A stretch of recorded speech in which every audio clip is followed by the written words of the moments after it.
Assalamualaikum warahmatullahi wabarakatuh. Hai, apa kabar? Semoga hari ini kabarnya baik, sehat, dan yang pastinya tetap semangat ya dalam belajar.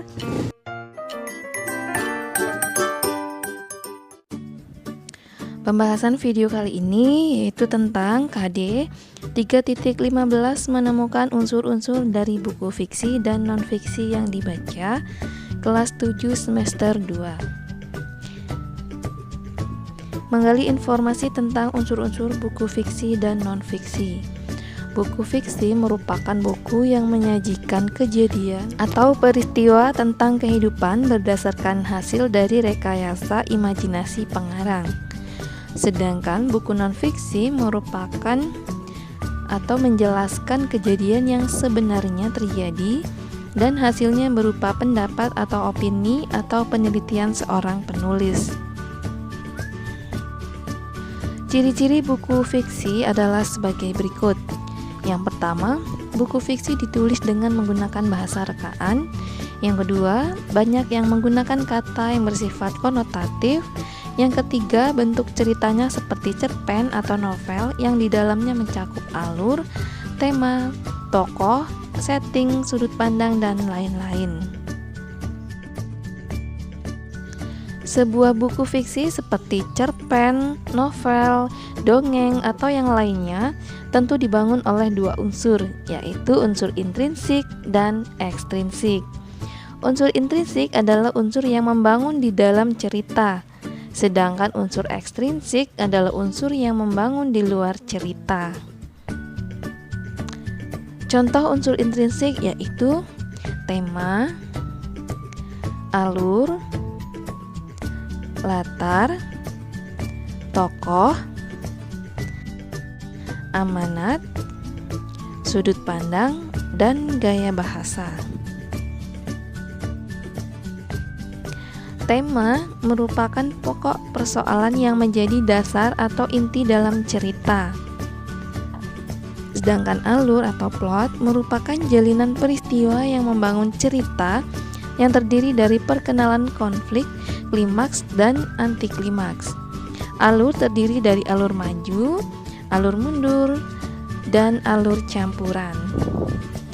Kemudian latar merupakan keterangan yang menunjukkan tempat, waktu, dan suasana yang digunakan dalam cerita. Misalnya berkaitan dengan tempat di rumah, di sekolah, di kantor, dan yang menunjukkan waktu pagi hari, siang hari, sore hari, malam hari. Sedangkan yang menunjukkan suasana yang dialami oleh tokoh sedih, senang, gembira, ataupun terharu. Kemudian tokoh merupakan pelaku dalam cerita. Tokoh dapat dibagi menjadi tokoh antagonis atau tokoh yang jahat, kemudian tokoh protagonis, tokoh yang baik, dan tokoh tirtagonis, yaitu tokoh campuran. Kemudian amanat. Amanat merupakan pesan moral yang ingin disampaikan pengarang kepada pembaca. Kemudian sudut pandang merupakan posisi pengarang dalam cerita. Pengarang bisa menggunakan kata ganti saya atau aku sebagai tokoh utama dan tokoh yang berada di luar seperti kata ganti dia.